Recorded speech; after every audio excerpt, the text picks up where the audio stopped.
खुदा की हुब्ब से हुब्बे नबी है, खुदा की हुब्ब से हुब्बे नबी है।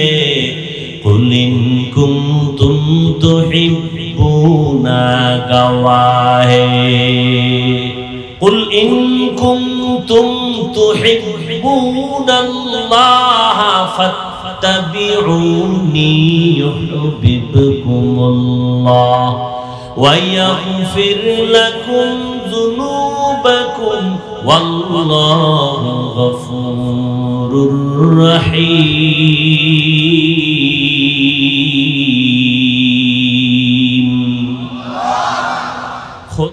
আমার আল্লাহকে যদি কিছু দিতে চাও, আল্লাহর বন্ধু আছে মুহাম্মদ,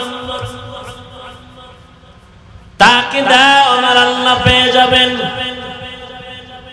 কারণ আমার আল্লাহর প্রিয় বন্ধু মুহাম্মদ। কেমন বন্ধু আমার আল্লাহর? সমস্ত আম্বিয়া কেরাম আমার আল্লাহ পাকের আশিক। ইব্রাহিম নবী আল্লাহ পাকের আশিক, মুসা নবী আল্লাহ পাকের আশিক, ঈসা নবী আল্লাহ পাকের আশিক। সব নবী আমার আল্লাহ পাকের আশিক।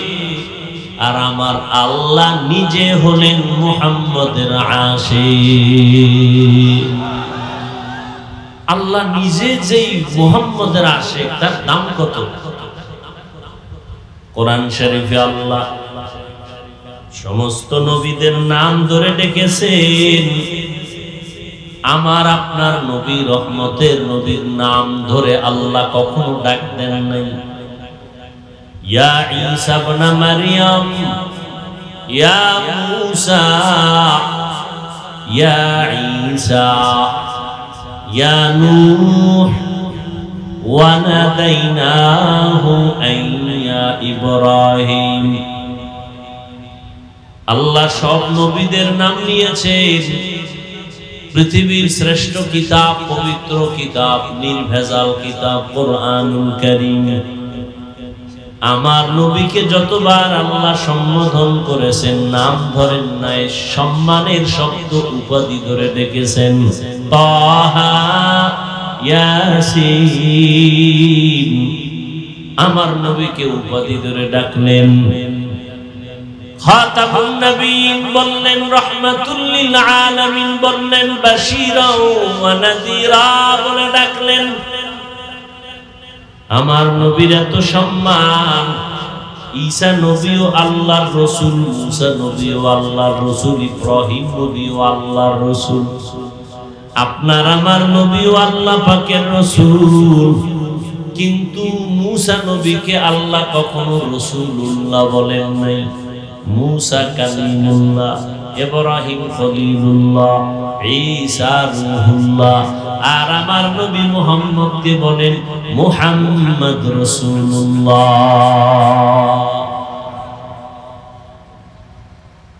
আমার নবীকে আল্লাহ ডাইরেক্ট বললেন আমার রাসূল। এই জমিনের মধ্যে যত ঘর মসজিদ আছে কার ঘর? সমস্ত মসজিদগুলো আমার আল্লাহ পাকের ঘর। বাইতুল মুকাররম মসজিদ আমার আল্লাহর ঘর।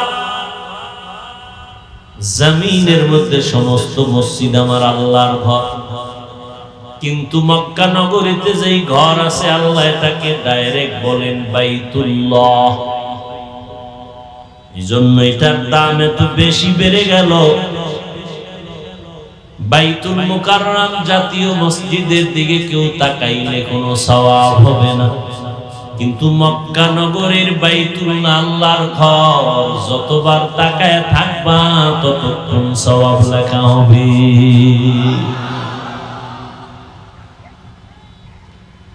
আল্লাহ তাআলা বলেন আমার অনুসরণ করো। আমার অনুসরণ মানে আমার হাবিবের অনুসরণ করো। সাহাবায়ে কেরাম নবীকে দেখে দেখে দেখে দেখে আমল করা শুরু করলেন। নবী কেমনে পানি পান করেন সাহাবায়ে কেরাম দেখেন আর আমল করেন। নবী কেমনে নামাজে দাঁড়ান সাহাবায়ে কেরাম দেখেন আর আমল করেন। নবী কেমনে পাগড়ি পরেন সাহাবায়ে কেরাম দেখে দেখে আমল করেন। নবী কেমন করে হাঁটেন সাহাবায়ে কেরাম দেখে দেখে আমল করেন। নবী বলেন তোমরা আমাকে দেখে আমল করো, তোমাদেরকে দেখে তাবিঈনরা আমল করবে, তাদেরকে দেখে তাবিঈনরা আমল করবে, তাদেরকে দেখে উলামায়ে কেরাম আমল করবে, উলামায়ে কেরামদের দেখে সাধারণ মুসলমান মুমিনেরা আমল করবে। আর যারা আমার রেখে যাওয়া সুন্নতের আমল করবে আমি নবী তাকে জান্নাতে নেওয়ার জিম্মা নিব। আতিনা ফি দারে দুনিয়া না হাসান, আতিনা ফি দারে উকবানা হাসান, ইয়া গিয়াসাল মুস্তাগীসিন ইহদিনা লাফতিখারা বিল উলুমি ওয়াল গিনা। হর গরিদে নেকো তু তৈয়ার হ্যায়, न मांगे उससे तू बेजार है। এরে নবীর আশিক উম্মতের দল, কেমন একজন নবী পেয়েছো যেই নবীর জন্য আসমান পাগল, জমিন পাগল, জঙ্গলার প্রাণী পর্যন্ত পাগল, কিন্তু কপাল খারাপ ওই নবীর শ্রেষ্ঠ উম্মত হয়েছো কিন্তু নবীর আজও চিনতে পারো নাই। যদি নবীকে অন্তর দিয়া চিনতে পারতা নবীজির সুন্নতকে জবাই করতে পারতা না। তুমিও মুসলমান আমিও মুসলমান। ও যুবক, তোমার আল্লাহ আমার আল্লাহ এক, তোমার নবী আমার নবী এক, তোমার ধর্ম আমার ধর্ম এক, তোমার কোরআন আমার কোরআন এক, তোমার কাবা আমার কাবা এক। তুমি আমি দুনিয়াতে আসছি তাও এক, নাকি আপনারা লুঙ্গি পরে আসছেন?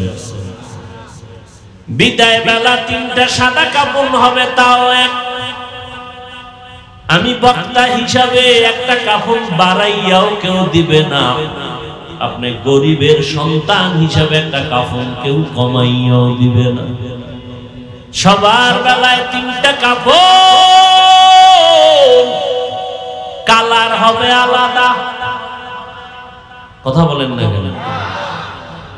কে ধনী কে গরিব, কে কোন দলের লোক, কে ইমাম কে মুক্তাদি, কে বক্তা কে শ্রোতা, কে আলেম কে মূর্খ, কে ডাক্তার কে রোগী, কোনো ভেদাভেদ নাই। তিনটা কাফনের প্যাকেটে যেদিন ঢুকবা সেদিন বাহাদুরি কাকে বলে মজা বুঝতে পারবা। কাফনের উপরে লেখা থাকবে এটা বড় চেয়ারম্যান আর এমপি সাহেবের লাশ, হ্যাঁ বড় নেতার লাশ। কাফনে ঢুকলে কে ফকির কে ধনী, কোনো ভেদাভেদ। কবরের সাইজ হবে এক, কবরে পাড়াইয়া মাটি দিয়ে বিদায় হওয়ার পর প্রশ্ন করা হবে তিনটা, তাও হবে এক। তুমি ধনী না গরিব জানার প্রয়োজন নাই, তুমি আলেম না মূর্খ জানার প্রয়োজন নাই। সবার বেলায় তিনটা প্রশ্ন করা হবে। রবের পরিচয় দাও, ধর্মের পরিচয় দাও, রহমাতুল লিল আলামিনের পরিচয় দাও। তুমি হিন্দু না মুসলমান, তুমি বড়লোক না ফকিন্নির বাচ্চা জানার দরকার নাই, প্রশ্ন তিনটার জবাব দাও। নবী বলেন যারা দিবে সাথে সাথে কবর জান্নাতের বাগান হয়। যারা প্রশ্নের জবাব দিতে পারবে না সাথে সাথে কবরের সাথে জাহান্নামের সাথে লাইন হয়ে কবরটা আগুনে ভরে যাবে। কারা দিতে পারবে প্রশ্নের জবাব? আমরা হুজুরেরা। হ্যাঁ আমি জবাব দিতে পারবো কি তার গ্যারান্টি নাই। যদি থাকতো তাহলে জান্নাতের 10 জন সাহাবা টিকিট পাইছেন জিন্দা অবস্থায়। দুনিয়ায় 10 জন সাহাবা জান্নাতের টিকিট পেয়েছেন। অগ্রিম সুসংবাদ, আশারায়ে মুবাশশারা কয়জন?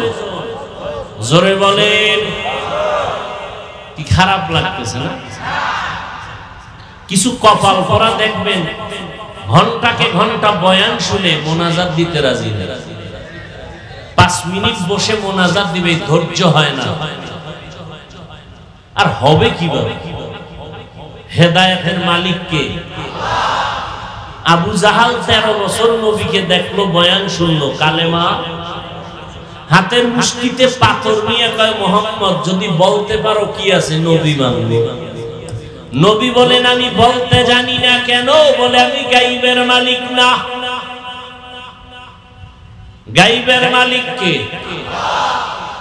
তবে নবী বললেন হাতের মুষ্টির মধ্যে যা আছো একটু আওয়াজ দাও। সাথে সাথে পাথরগুলো কালিমায়ে শাহাদাত পড়া শুরু করলো। আবু জাহাল এত নিকৃষ্ট বেঈমান, পাথরগুলো মাটিতে ফেলে বলে মুহাম্মদ বড় জাদুকর। কপালে কি নাই? হেদায়েত নাই। এই প্যান্ডেলের ভেতরে এত আশিকে রাসূল, অথচ এমন আশিক এই প্যান্ডেলে বসেন।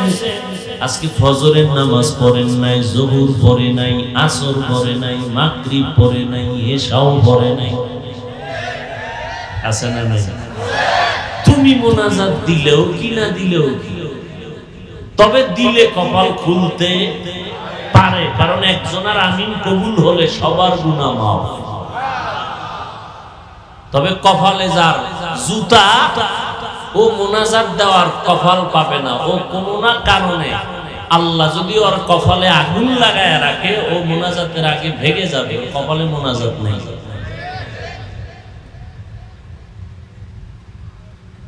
হায় হায়,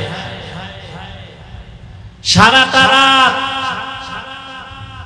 মোবাইল চালাইয়া জীবনটারে নষ্ট করে সুরে যুবক। এমন একটা রাত নাই মোবাইল চালাইয়া কবিরা গুনাহ সারা কাটাইছো।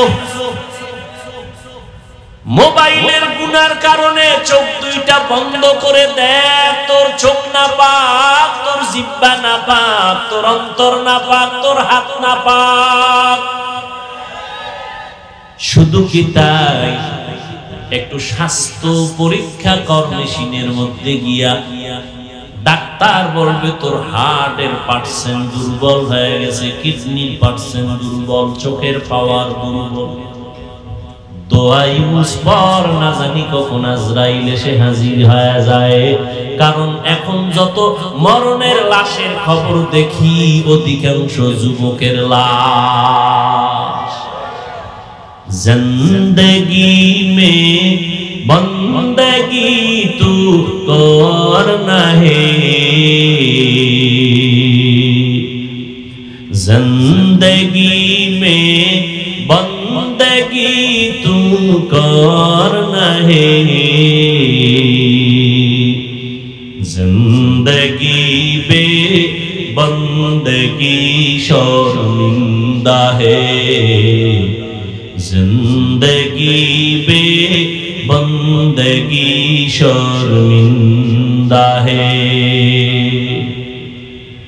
दुनिया में हो दुनिया का तलबगार ना हो,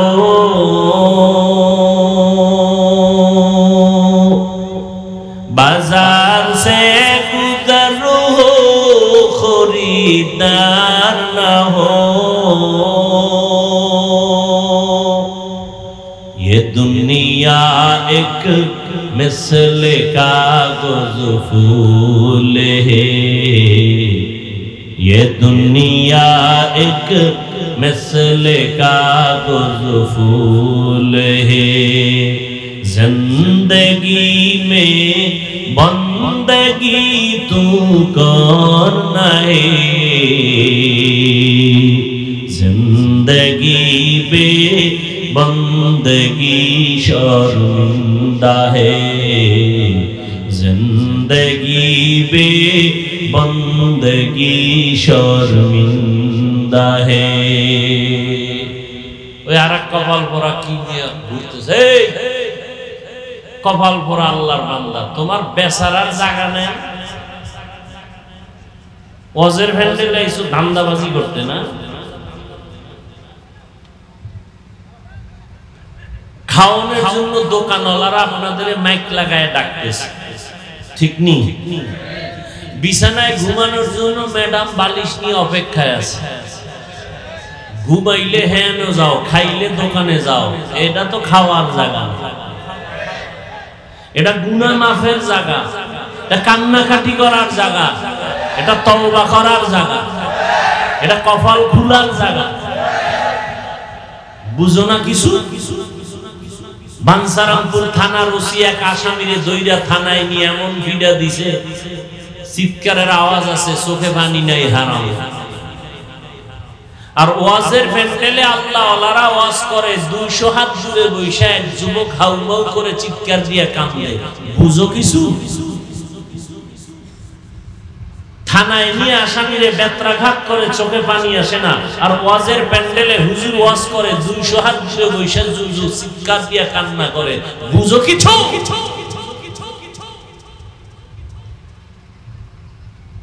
ওরে মারলো কে? থানায় ভিড়াইলেও কান্দে না, ও 200 হাত দূরে বয়ে কান ধরে মারলো কে?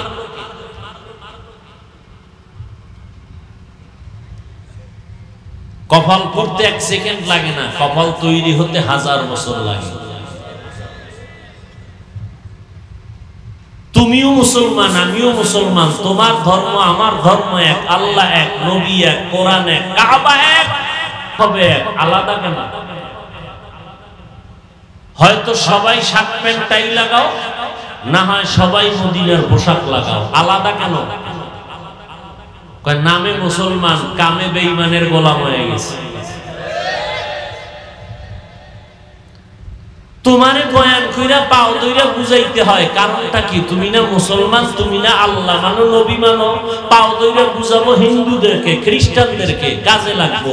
তোমার পিছনে 12 মাস খুয়াইতে হয়, সময় নষ্ট করতে হয় কেন? এরপরও লাইনে আসো না কেন? আমি টুপি খুলতে লজ্জা পাই, আর তোমার পায়ে ধরে বলার পরেও তুমি টুপি দিতে লজ্জা পাও। তুমি মুসলমান। আমি দাড়ি কাটতে লজ্জা পাই, আর তুমি দাড়ি রাখতে লজ্জা পাও। তুমি মুসলমান। আমি পর্দা না করলে লজ্জা লাগে, আর তোমার পর্দা করতে লজ্জা লাগে। তুমি কেমন মুসলমান? তোমার লজ্জা কই? মাস্তানি করো। আবার কয় নামাজ না পড়লে দিল পরিষ্কার। মদিনা ওয়ালা কয় তুই চোর, তোর বাপেও চোর, তোর সত্য গোষ্ঠী চোর, তুই চোরের ঘরের চোর। পৃথিবীতে নিকৃষ্ট বড় চোর নামাজ চোর, আর তুমি কও দিল পরিষ্কার। আবার একদল পিসাবের মুরিদ হয়ে নামাজ রোজা লাগে না, পীর জান্নাতে নিয়ে যাবে। সেই কথাই বলতে লইছিলাম, আমি হুজুরের যদি কবরের প্রশ্নের জবাব দিতে পারবো, গ্যারান্টি থাকে, তো জান্নাতের 10 জন সাহাবা জান্নাতের টিকিট পাইয়া মরণ পর্যন্ত কাঁদলেন কেন? জাহান্নামের ভয়ে। 1 নাম্বার সিরিয়ালে আবু বকর, দ্বিতীয় সিরিয়ালে জান্নাতি সাহাবী হযরত ওমর,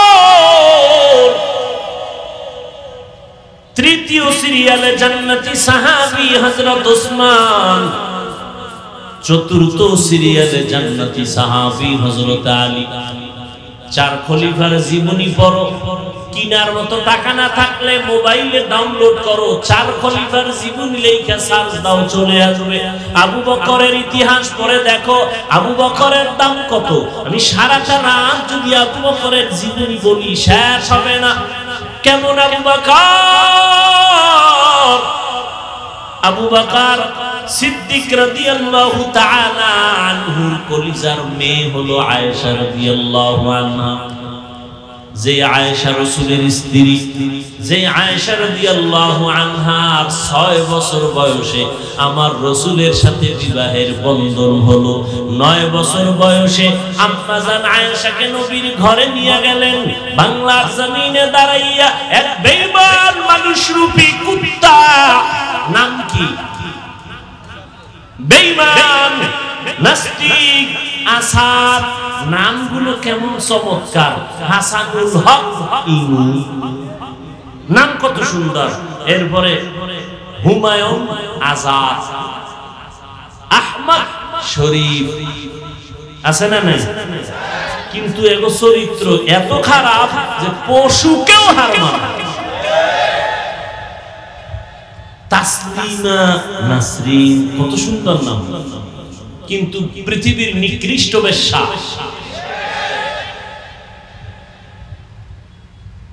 ভাইরা আমার, এই বেঈমানে নাকি কয়েকদিন আগে বলেছে রাসূলের বিবাহের উপরে হামলা করেছে, চরিত্রের উপরে আক্রমণ করেছে। করে নাই? এই দেশ যদি ইসলামী রাষ্ট্র হইতো, ফাঁসির মঞ্চে এতদিন পর্যন্ত ঝুলাইয়া ফেলতো। ভাইরা আমার, আম্মা জান আয়েশা রাদিয়াল্লাহু তাআলা আনহা 6 বছর বয়সে রাসূলের সাথে বিবাহের বন্ধন হলো। 9 বছরে নবীর ঘরে নিয়ে গেলেন। মাওলার কুদরত নিয়ে চালাকি করবা না, মাওলার কুদরত বুঝা যায় না। মায়ের কোলের বাচ্চাও কথা বলে আল্লাহর কুদরত। ইউসুফ আলাইহিস সালামকে জুলাইখা তালা লাগায় দিছে আকাম করার জন্য। জুলাইখা তালা লাগায় কয়, ইউসুফ আমার মনের আশাটা পূরণ করো। ইউসুফ আলাইহিস সালাম বলেন, আল্লাহর সাহায্য চাই। জুলাইখা বলে, ওরে ইউসুফ, পালাবার জায়গা নাই, দরজায় তালা। ইউসুফ নবী কয়, ও জুলাইখা, দরওয়াজায় তালা লাগাইছো তুমি, দরওয়াজায় আঘাত করব আমি, দরজা খুলবে না আমার আল্লাহ। যখনই দরজার দিকে দৌড় দিয়ে আঘাত করলেন, দরজা খুলে গেল। জুলাইখাও দৌড়ায়, ইউসুফ নবীও দৌড়ায়। নিচে নেমে তাকাইয়া দেখে সিঁড়ির গোড়ায় জুলাইখার স্বামী মিশরের প্রধান দাঁড়ানো, আজিজে মিশর। ইউসুফ থমকে দাঁড়ায় গেলেন, পেছনে জুলাইখা দাঁড়ায় গেল। এবার জুলাইখা বলে, ও স্বামী আমার, আমগো গোলাম যেই কাজ করেছে তারে কঠিন শাস্তি দেওয়া দরকার, না হয় জেলখানায় নেওয়া দরকার। ইউসুফ নবী চাইছিলেন জুলাইখা যে অপকর্ম করতে লইছিল, আমি মালিকের কাছে এটা জানাবো না, যেহেতু গুনাহ হয় নাই আমি গোপন রাখি। কিন্তু জুলাইখা যখন বানাইয়া অপবাদ দিয়ে দিল, এখন চুপ থাকলে হবে না, বলতেই হবে। ইউসুফ নবী বলেন, ও জুলাইখার স্বামী আমার মালিক, আমার কোনো অপরাধ নাই, সব অপরাধ আপনার স্ত্রী জুলাইখার। জুলাইখার স্বামী কয়, ইউসুফ তুমি যে জুলাইখারে একটা অপবাদ দিলা, দোষ দিলা, সাক্ষী দাও। ইউসুফ নবী পেরেশান হয়ে গেলেন, এই কাজের তো কোনো সাক্ষী আমার কাছে নাই। আমার মাওলার কুদরত একটা মহিলা বাচ্চা কোলের মধ্যে নিয়ে যাইতেছিল।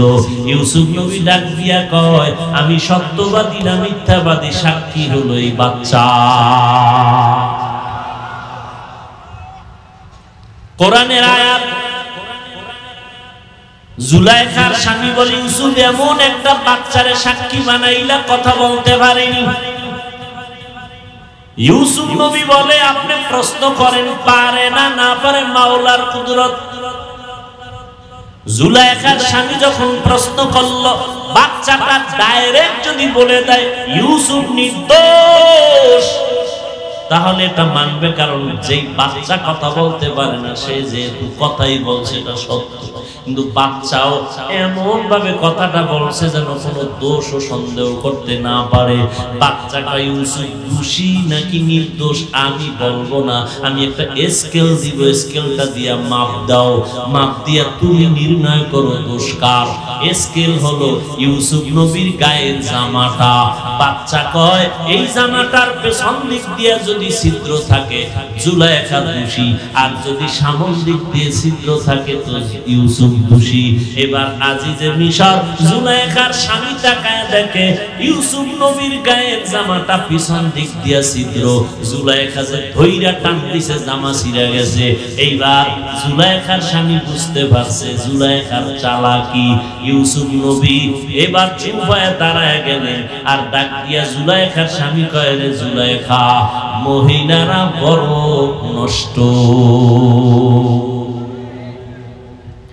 তোমার চালাকি আমি বুঝতে পেরেছি, আর করার কি যা হওয়ার হয়ে গেছে। ইউসুফের কা ইউসুফ তুমি তো নির্দোষ, আলিজ আনহাজা এ বিষয়ে তুমি চুপ থাকো, কাউরে বইলো না। আমি প্রধানমন্ত্রী, আমার এমপি, আমার মন্ত্রীর জমি টের হয়, আমার প্রধানমন্ত্রীর চেয়ার নষ্ট হয়ে যাবে।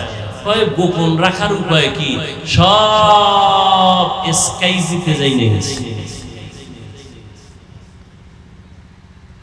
জুলাইখার মিশর শহরের মন্ত্রী এমপির বউরা পর্যন্ত যাইনে গেছে ইউসুফের সাথে জুলাইখা অপকর্ম করার, হীন স্বার্থের জন্য, চরিতার্থ করার জন্য অপচেষ্টা করেছে।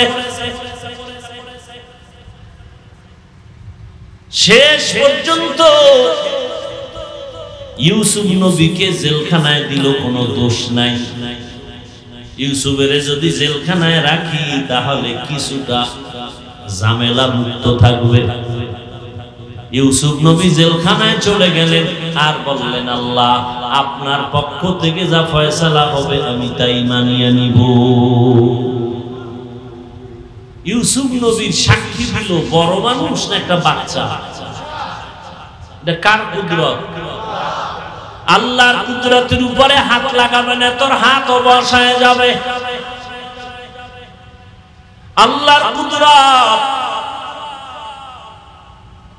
আল্লাহ পাকের কুদরত এমন ক্ষমতা যেটা অসম্ভব সেটাও সম্ভব।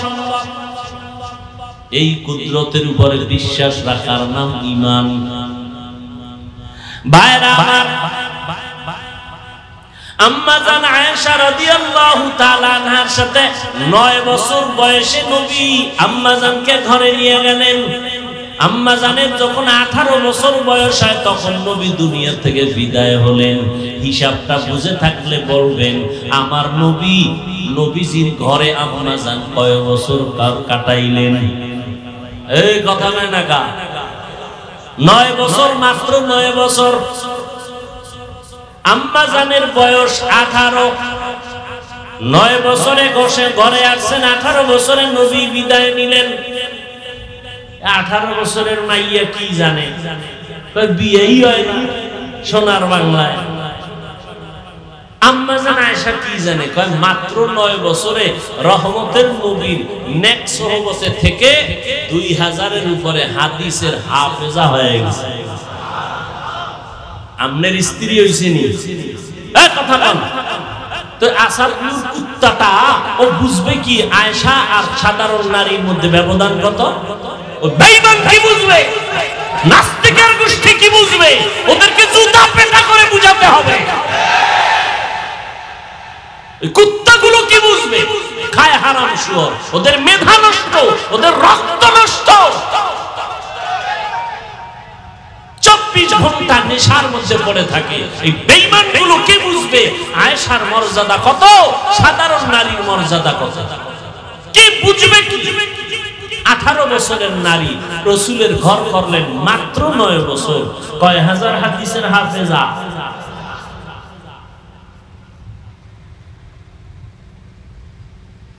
কপাল খারাপ।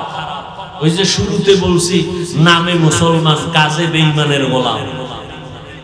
না হয় যদি একটু লাইনে মুসলমান থাকতো, যারা দাবি করে মুসলমান এখন দাবিটাও যদি অন্তরে একটু থাকতো তাহলে এই নাস্তিকরা কথা বলার সাহস পেত না বাংলার জমিনে। নাস্তিকরা রাসূলের গালি দেয়, বিচার নাই। যারা নাস্তিকের বিচার চায় এদিকে লাঠি উল্টা আসে।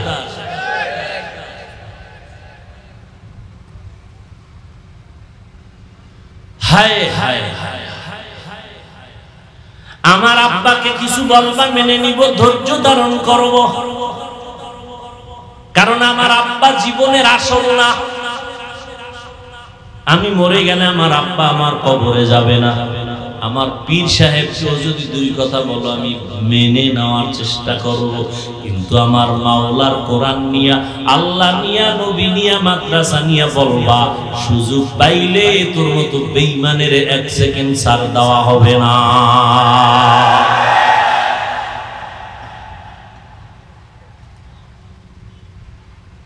ভাইরা আমার,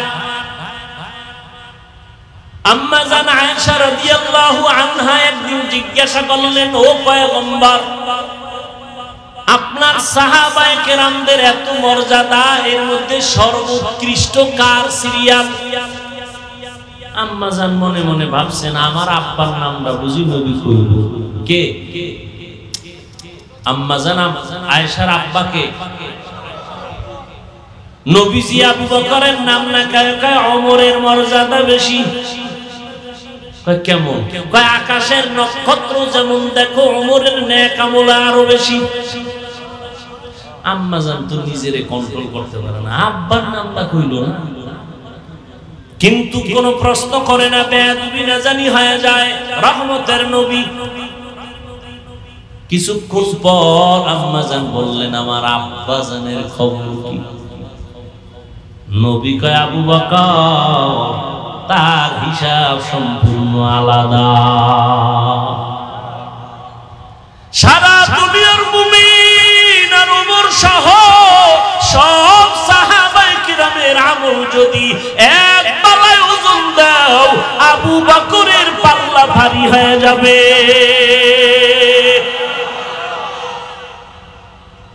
সে আবু বকরের দাম কত এবার বুঝেন। সে আবু বকর একদিন নামাজে দাঁড়াইয়া গভীর রাতে হাউমাউ করে কাঁদতেছেন। নবী কান্নার আওয়াজ পাইয়া এবার তালাশ করে কে কান্দে মসজিদে নববীতে, নজর দিয়ে দেখে আবু বকর কান্দে। নামাজ আনতে নবী বললেন, আবু বকর নামাজে দাঁড়ায় কাঁদলেন কেন? আবু বকর চোখের পানি ছেড়ে বলেন, নবীজি আমাকে কোরআন শরীফের একটা আয়াত পড়ার কারণে আমার কান্না বেড়ে গেছে। কি আয়াত? ইন্নাল্লাহ হাশতারা মিনাল মুমিনিনা আনফুসাহুম ওয়া আমওয়ালাহুম বিআন্না লাহুমুল জান্নাহ। অর্থ, আল্লাহ বলেন আমি মুমিনের জান আর মাল কিনে নিলাম, বিনিময়ে মুমিনের জান্নাত দিলাম। এটা দি খুশির কথা, আপনি কাঁদলেন কেন? আল্লাহ জান্নাত নিছেন, মুমিনের জান্নাত দিবেন, এটা তো খুশির কথা, আপনি কাঁদলেন কেন?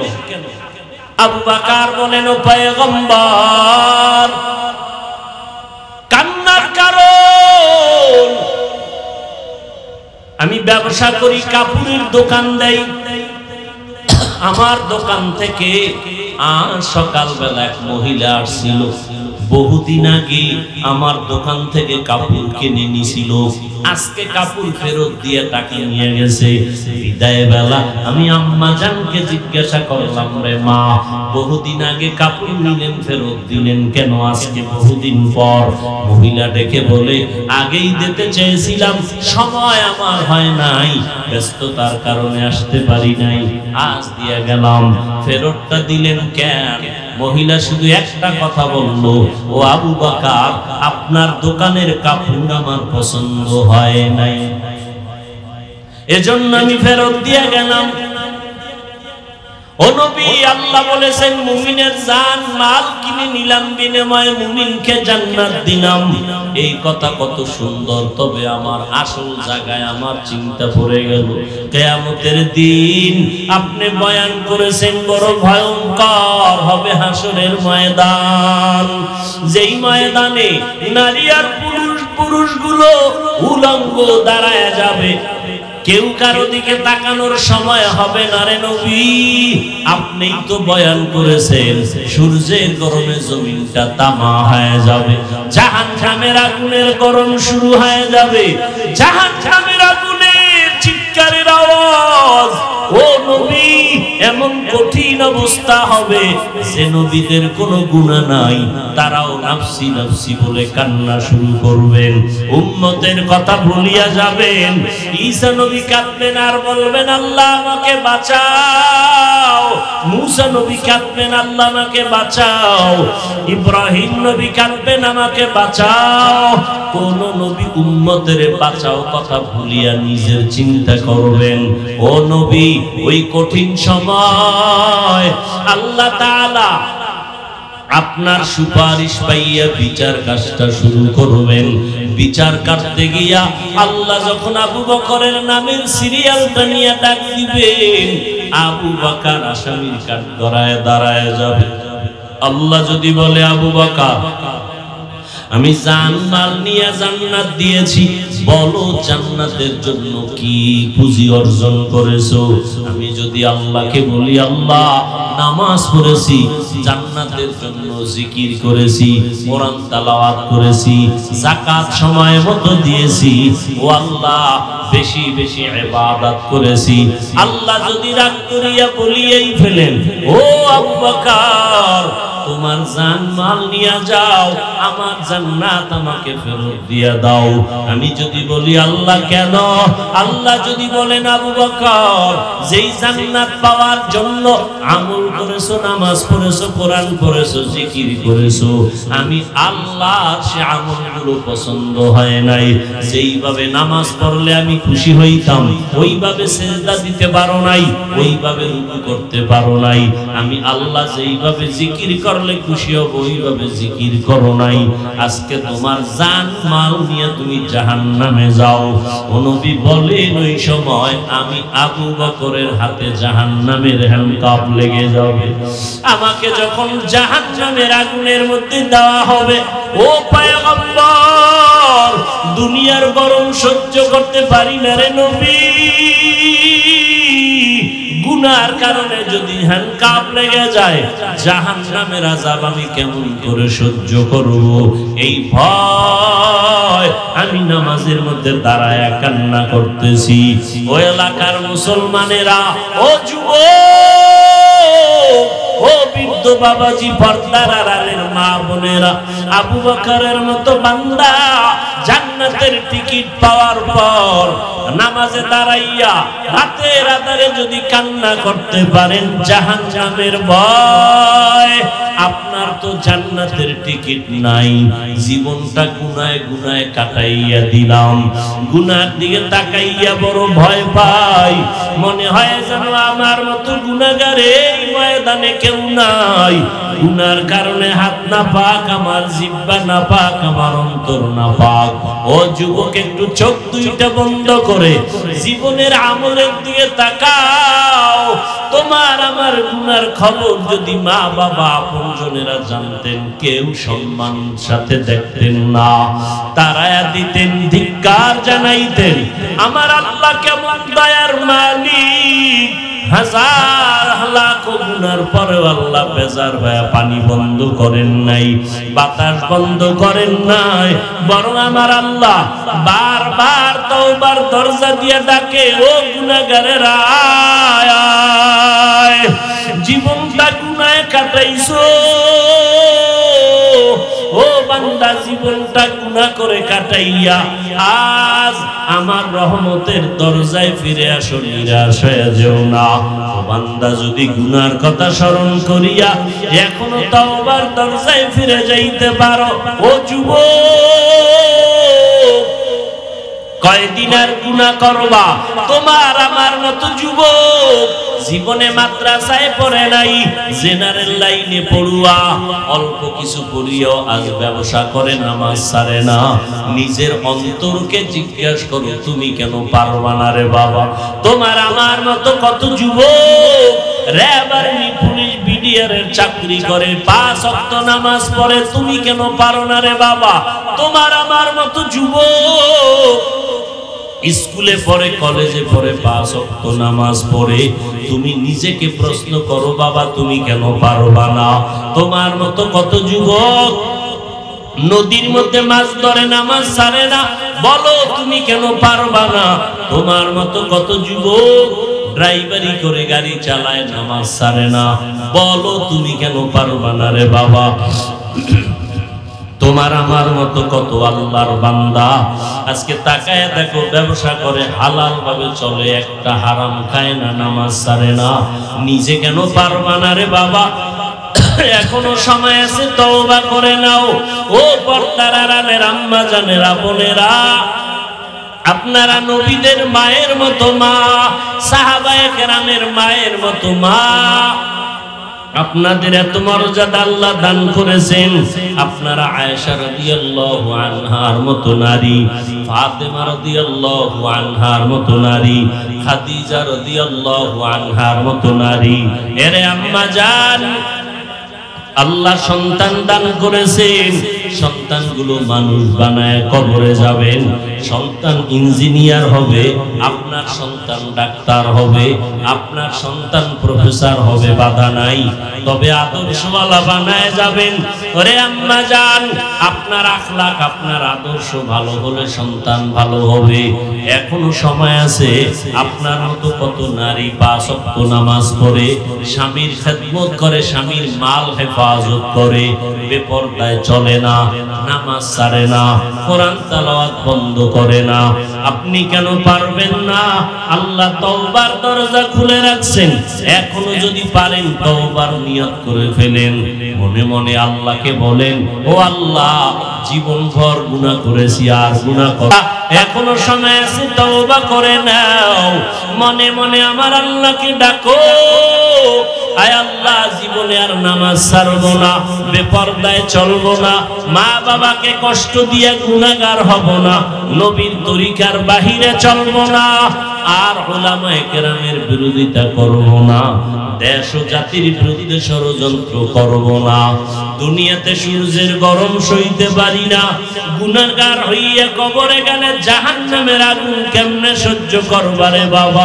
ও যুবক, এখনো সময় আছে, তওবা করে নাও। দুফোঁটা চোখের পানি ছেড়ে আল্লাহকে বলো, আল্লাহ পাকের ওয়াদা, চোখের পানি ছেড়ে যখন তুমি তওবা করবা, মুহূর্তের ভেতরে জীবনের সমস্ত গুনাহগুলো আল্লাহ মাফ করে দিবেন।